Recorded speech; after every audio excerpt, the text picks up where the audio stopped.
और हम्म उसके बाद फिर वो पेप्टाइड बॉन्ड्स को तोड़ के फिर एमिनो एसिड्स में वो तोड़ देता है वेरी गुड प्रोटीन पंकजा। को। तो फर्स्टली प्रोटीन्स क्या है कि प्रोटीन्स बहुत मैक्रो मॉलिक्यूल्स है, बड़ा मॉलिक्यूल्स है।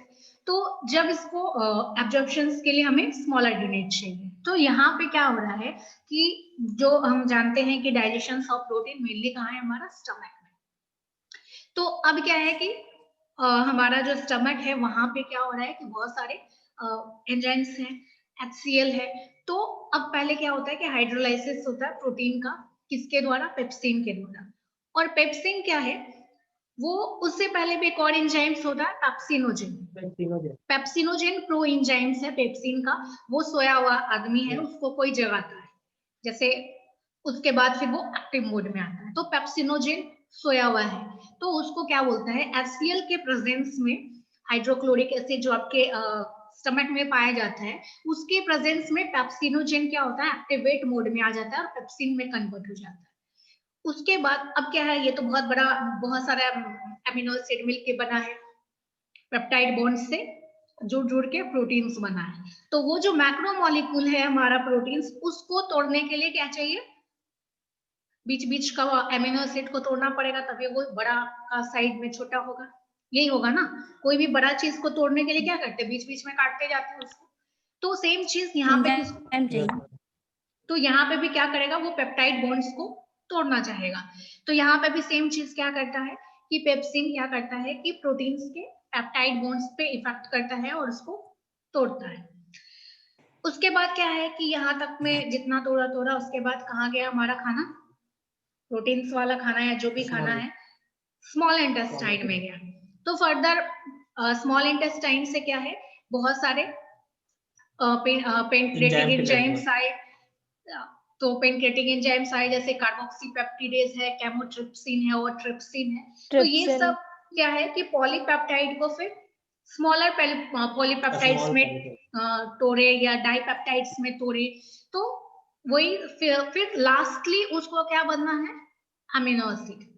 और अमीनो एसिड क्या होगा, वो बाहर तो जाएगा नहीं, उसको कहीं ना कहीं जाके अब्सॉर्ब होना है। तो वो हमारा कहाँ पे अब्सॉर्ब होता है, फाइनली वो स्मॉल इंटेस्टाइन के विलाई में जाके स्मॉल अब्सॉर्ब होता है, इंटेस्टाइन। और वो जाके लिवर तक पहुंचता है और वहीं पे वो स्टोर होता है। अब लिवर में जब भी किसी पार्ट्स को जरूरत है उस एक अमीनो एसिड का, फिर वो वहां से ट्रांसपोर्ट होता है। यहाँ तक में किन्हीं को कोई दिक्कत है?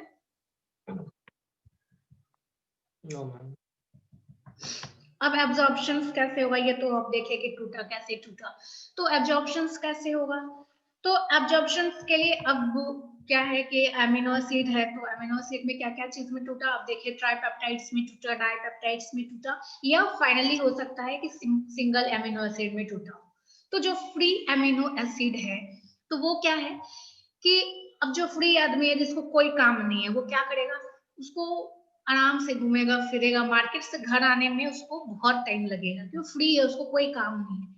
कभी इस दुकान पे रुकेगा, कभी इधर रुकेगा, कभी उधर रुकेगा, बहुत सारा दोस्त से मिलेगा, फिर मन होगा फिर घर की ओर आएगा।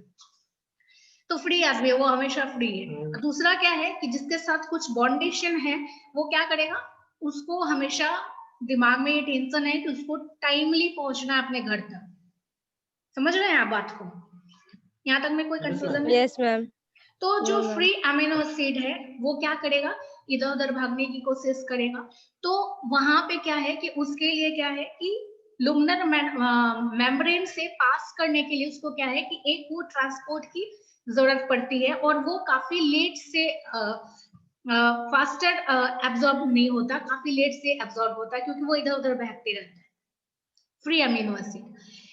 तो जैसे ग्लूकोज और गैलेक्टोज का ट्रांसपोर्टर होता है, जैसे कोई भी चीज को जैसे प्रोटोन को ही ट्रांसपोर्ट करने के लिए प्रोटोन पंप रहता है, या फिर डिफरेंट डिफरेंट को कोई भी चीज को इलेक्ट्रॉन करियल पंप रहता है इलेक्ट्रॉन्स को ले जाने के लिए। तो इसके लिए भी को ट्रांसपोर्ट रहता है, जैसे आप जाते हैं ना कहीं, कोई एक व्हीकल में बैठ के बस में बैठ के फिर वो आपके गंतव्य स्थान तक आपको पहुंचाता है। तो सेम चीज यहाँ पे भी कोई ना कोई को ट्रांसपोर्टर रहता है इन लोग को फ्री चीज को या कोई भी चीज को पहुंचाने के लिए, चाहे वो इलेक्ट्रॉन रहो, प्रोटीन रहे, या कोई भी चीज रहे, उसको पहुंचाने के लिए को ट्रांसपोर्टर रहता है, एक कैरियर मीडिया रहता है।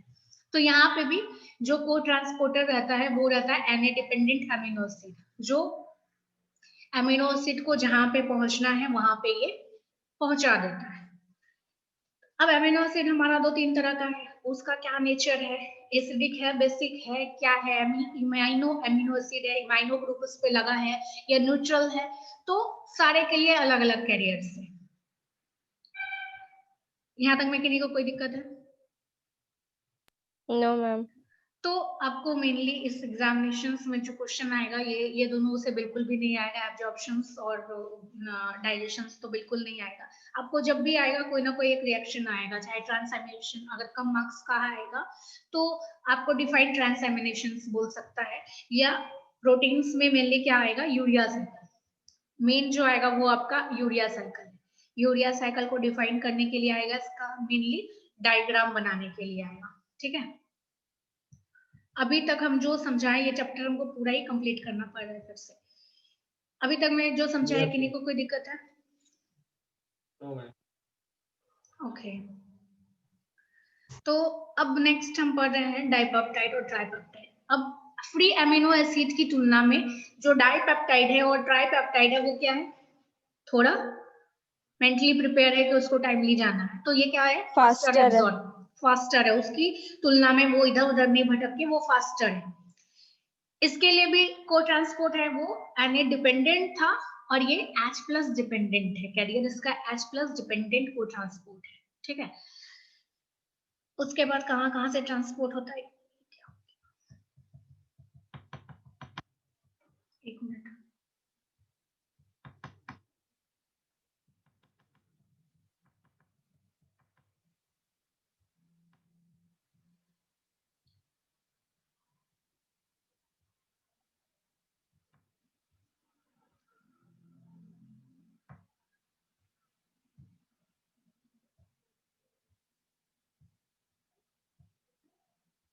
मैम 100 कीजिए 100।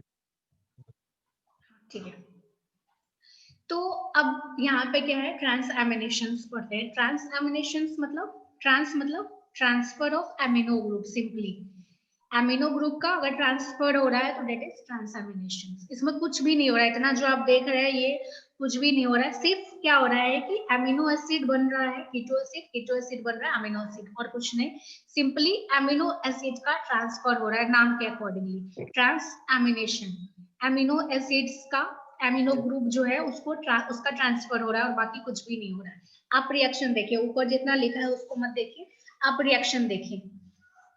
रिएक्शन में क्या दिख रहा है आपको, एक एमिनो एसिड दिख रहा है, एक कीटो एसिड दिख रहा है ना, अमीनो एसिड बन रहा है कीटो एसिड और कीटो एसिड बन रहा है अमीनो एसिड, बस, और कुछ भी नहीं हो रहा है इसमें। ट्रांसएमिनेशंस में सिंपली यही हो रहा है कि जो अमीनो एसिड है वो कीटो एसिड बन रहा है, कीटो एसिड अमीनो एसिड बन रहा है।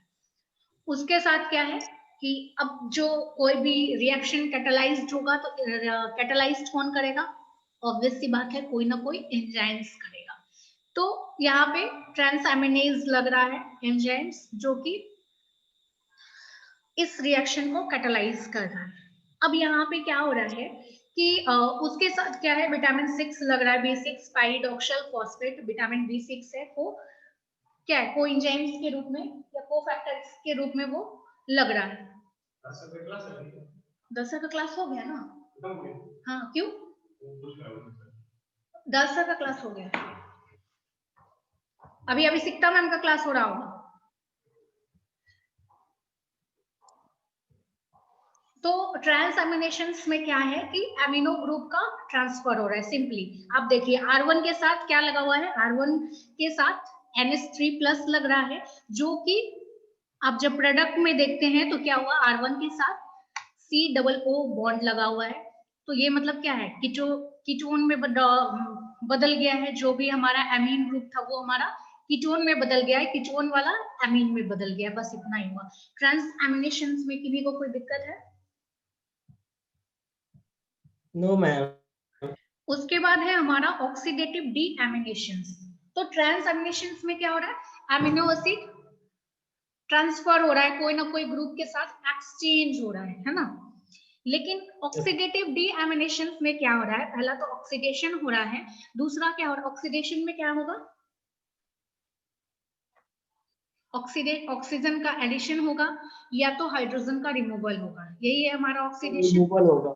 हाँ, और डी एमिनेशंस में क्या है, डी वर्ड जहाँ पे भी Amino आएगा, removal of acid. Amino acid. हाँ, डी वर्ड जब भी आएगा तो उसका भी मतलब है कि रिमूवल, कोई भी Amino चीज, group. चाहे वो फॉस्फोरेशन होगा, डिफॉस्फोरेशन, तो फॉस्फेट ग्रुप रिमूव आउट होगा।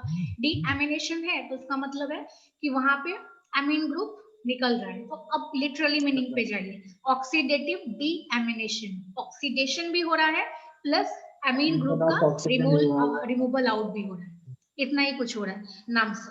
तो अब रिएक्शन देखिए आप, एलानीन है, तो आप नाम मत पढ़िए, आप देखिए स्ट्रक्चर देखिए। इस स्ट्रक्चर में क्या है, नीचे का जो दो बॉन्ड के साथ ऑक्सीजन लगा है वो एज इट इज है। तो यहाँ पे क्या होना है, फर्स्टली डी एमिनेशन। तो डी एमिनेशन कहाँ पे हो रहा है, जो हमारा NH3 NH2 हट रहा है। NH2 हट रहा है और उसके जगह पे हमारा क्या लग जा रहा है, ऑक्सीजन। हाँ, COO। हाइड्रोजन।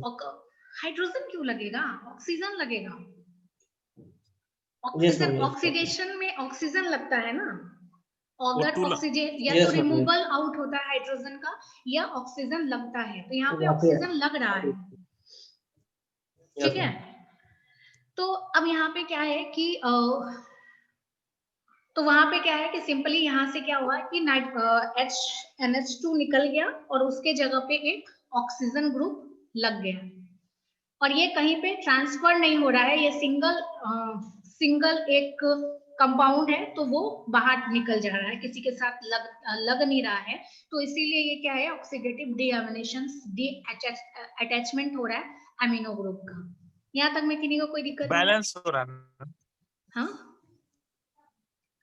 कैसे पता No, चला ma'am. कि आपको बैलेंस No, हो रहा है? ma'am, no problem. बैलेंस हो रहा है या नहीं हो रहा है, आपको कैसे पता चला बैलेंस हो रहा है? ऊपर वाला रिएक्शंस को आप बोल भी सकते थे एक बार कि बैलेंस हो रहा है। ये क्या हो गया, स्क्रीन शेयर हो रहा है आप लोग को? Yes, yes ma'am. Ma'am. Okay, हाँ, Ma'am, आपको नहीं clear होता? अब हो रहा है। तो ट्रांसएमिनेशन समझ गए कि ट्रांसफर हो रहा है, और ऑक्सीडेटिव डीएमिनेशन में क्या हो रहा था कि ऑक्सीडेशन भी हो Addition रहा of है और oxygen, removal of deamination amine. भी हो रहा है, रिमूवल भी हो रहा है। अब हम लोग को पढ़ना है, मेन इंपॉर्टेंस जो है वो है हमारा यूरिया साइकिल। बहुत इंपॉर्टेंट है यूरिया साइकिल आपके लिए, एक एक चीज आपको, ये पूरा जो डायग्राम दिख रहा है ये पूरा आपको याद करना पड़ेगा, ठीक है। तो अब यूरिया साइकिल में क्या है, तो हम लोग क्या करते हैं, हम लोग क्या है, क्या है, इंसान है। तो जानवर थोड़ी मेरा क्लास करेगा, इंसान हो तो सबको पता है इंसान है। तो अब क्या है कि हमारे बॉडी में जो अमोनिया फॉर्म्ड हो रहा है, ऐसे तो ज्यादा अमोनिया फॉर्म, तो अमोनिया को एक्सक्रीट आउट होने के लिए हमें बहुत ज्यादा पानी की जरूरत पड़ती है। जो भी एमोनोटलिक रहते हैं उनको बहुत, या तो उनको पानी में रहना पड़ेगा एक्सक्रीशंस के लिए। हमेशा जो भी एम्फीबियंस हैं जो पानी में रहते हैं वो लोग एमोनोटलिक हैं, अमोनिया वो सिक्रेट आउट करते हैं, उनके दिन भर वो पानी में रहते हैं, फिर अमोनिया आराम से निकलता है। लेकिन हम लोग क्या करते हैं, दिन भर पानी में तो रहते नहीं है।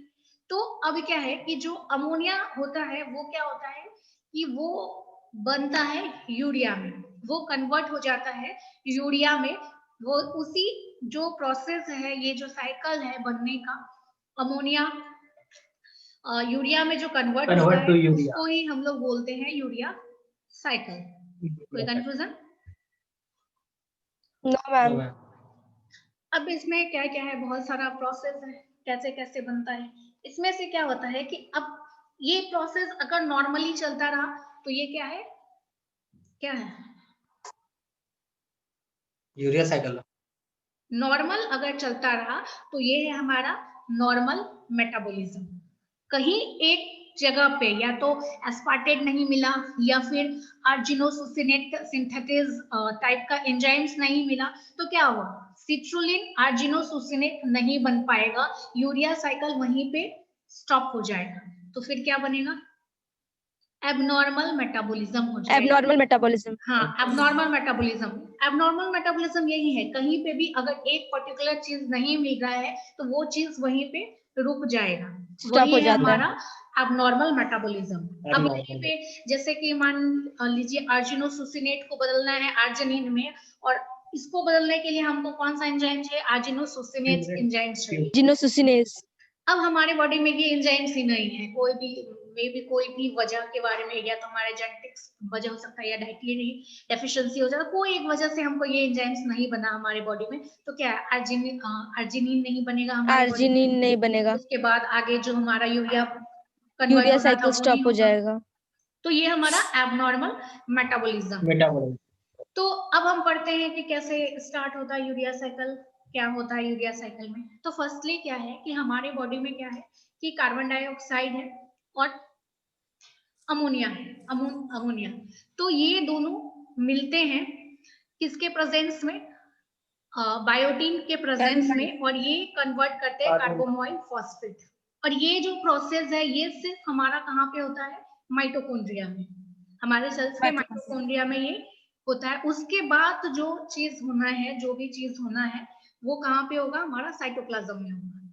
अब यहाँ पे क्या है कि मान लीजिए कि साइकिल है, इसका मतलब है वो चीज गोल गोल गोल गोल घूम रहा है। साइकिल मतलब यही है ना, कोई भी चीज का अगर आप साइकिल पढ़ते हैं तो वो गोल गोल घूम रहा है, एक दूसरे के साथ रिएक्ट कर रहा है। तो कार्बोमोइल फॉस्फेट स्टार्टिंग यहाँ पे दिख रहा है, स्टार्टिंग एक सबस्ट्रेट है, तो ये किससे रिएक्ट करेगा? ऑब्वियस सी बात है, फर्स्ट वाला जो भी चीज होगा वो किसके साथ रिएक्ट करेगा? लास्ट वाला से, लास्ट वाला के साथ करेगा। तो लास्ट हमारा क्या बन रहा है? और ऑर्निथिन बन रहा है। तो ऑर्निथिन के साथ मिलके ये क्या बनता है? सिट्रुलिन। फिर सिट्रुलिन आर्जिनोसुसिनेट सिंथेसिस के प्रेजेंस में आर्जिनोसुसिनेट बनता है। फिर वही आगे बढ़ के आर्जिनोसुसिनेट से आर्जिनिन बनेगा, और आर्जिनिन के प्रेजेंस में ऑर्निथिन बनता है। हाँ, लेकिन इसी बीच में क्या होता है कि आर्जिनिन से जो ऑर्निथिन बनने की प्रोसेस में ही क्या होता है? यूरिया निकलता है हमारे बॉडी से, एक्सक्रीट आउट हो जाता वो है, हमारे बॉडी से एक्सक्रीट आउट हो जाता है। ठीक है, तो यहाँ पे क्या है कि वो जो अमोनिया था वो यहाँ पे यूरिया में बदल गया, और ये हमारे बॉडी के लिए लेस टॉक्सिक है। अमोनिया हमारे बॉडी के लिए बहुत ज्यादा टॉक्सिक है और यूरिया कम टॉक्सिक है, तो ये इजिली हमारे बॉडी से एक्सक्रीट आउट हो जाएगा। अगर किसी वजह से एक्सक्रीट आउट नहीं होता है तो ये क्या होता है? कहीं ना कहीं जाके डिपॉजिट होने लग जाता है, फिर हमें क्रैम्प्स का प्रॉब्लम होने लग जाता है, या गाउट टाइप का यूरिक एसिड प्रॉब्लम वगैरह। हाँ, गाउट टाइप का प्रॉब्लम होने लग जाता है। तो कोई ना कोई डिजीज कंडीशन में हमें ला देता है। यहाँ तक में कोई कंफ्यूजन है? No ma'am. तो आज हम यहीं तक में पढ़ेंगे, उसके बाद नेक्स्ट डे पढ़ेंगे। मैम ये पीडीएफ सेंड कर दीजिएगा। हाँ श्योर, ठीक है। मैम यूट्यूब पे अपलोड कर रहे हैं क्या मैम? क्या बोले? लेक्चर यूट्यूब पे अपलोड कर रहे हैं क्या मैम? हाँ, तुमको कैसे पता चला? रिकॉर्ड आरसी लिखा मैम रिकॉर्डिंग चालू किए हैं आप? मैम आपके चैनल का क्या नाम है? मैम बता देंगे। मैम चैनल नेम बता दीजिए। बता देंगे, पहले अपलोड तो करने दो। मैम लगता है मेरा बात कर वीडियो अपलोड कीजिए। यस मैम, मैं बोला था। वो ज्यादा सिंपली होगा हम लोगों के लिए। फिर से आप समझ लेंगे, ठीक है? Yes ma'am, yes ma'am. Okay, चलिए फिर आज हम यहीं पे स्टॉप करते हैं, फिर नेक्स्ट डे करेंगे, ठीक है? Thank you. अटेंडेंस के लिए पीडीएफ भेज दीजिएगा। हाँ श्योर। अटेंडेंस के लिए वीडियो ऑन कीजिए सारे लोग। एक मिनट।